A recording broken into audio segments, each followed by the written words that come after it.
Story time with Sonali में आपका स्वागत है। तो आइए सुनते हैं आज की कहानी। एक बार क्या होता है, एक रानी के घर पे एक चूहा, तोता, मुर्गी और एक बकरी एज अ पेट होते हैं। लेकिन एक बार वो चूहा रानी के कपड़े कुरेद कर ख़राब कर देता है। तो रानी डिसाइड करती है आज इसे मैं पिंजरे में पकड़ लूँगी। तो पिंजरा सेट करती है। तो चूहा जाकर सबसे मदद मांगता है, तोते से, मुर्गी से, बकरी से, लेकिन वो कोई भी उसकी मदद नहीं करते। फिर रात को जब रानी सो रही होती है तो उसे कुछ आवाज़ आती है। वो भाग कर आती है। उसे लगता है कि चूहा पकड़ा गया, लेकिन वहाँ पे एक सांप आया हुआ होता है जो रानी को काटता है। और फिर डॉक्टर उसे कहते हैं कि अगर आप एक तोते का जूस पियोगे तो ही आप इससे बच सकते हो। वो तोता उसका बहुत पसंदीदा रहता है, लेकिन सवाल उसकी जान पे आती है। तो वो डिसाइड करते हैं कि वो तोते का जूस पिएगी।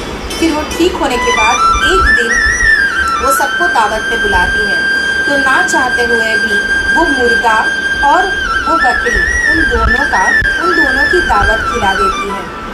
तब वो चूहा सोचता है, काश मैं जब मुसीबत में था तब इन सब लोगों ने मेरी मदद की होती।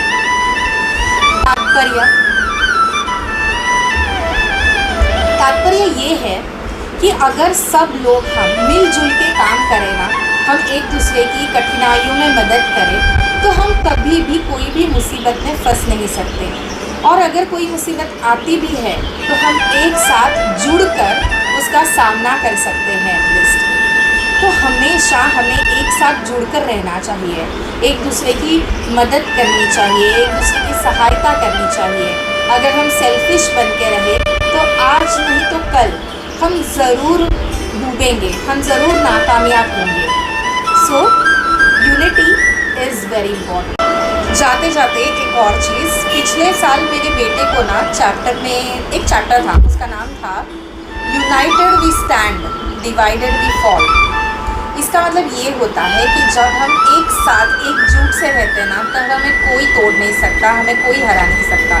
लेकिन जब हम अलग अलग रहते हैं, एक दूसरे से जेलस फील करते हैं, एक दूसरे की हेल्प नहीं करते, एक दूसरे से रूठे अकेले जब हमें सब कुछ अकेले पाना होता है ना, तो हम कुछ भी नहीं पा पाते।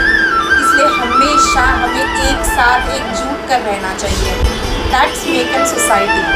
हम अकेले कुछ नहीं हैं, सोसाइटी इज़ इक्वली इम्पॉर्टेंट। सो हमेशा एकजुट रहिए, एक साथ रहिए। वैसे भी हमारे इंडिया का भी तो यही है ना, यूनिटी इन डाइवर्सिटी। तो बस एक साथ रहिए। Thank you.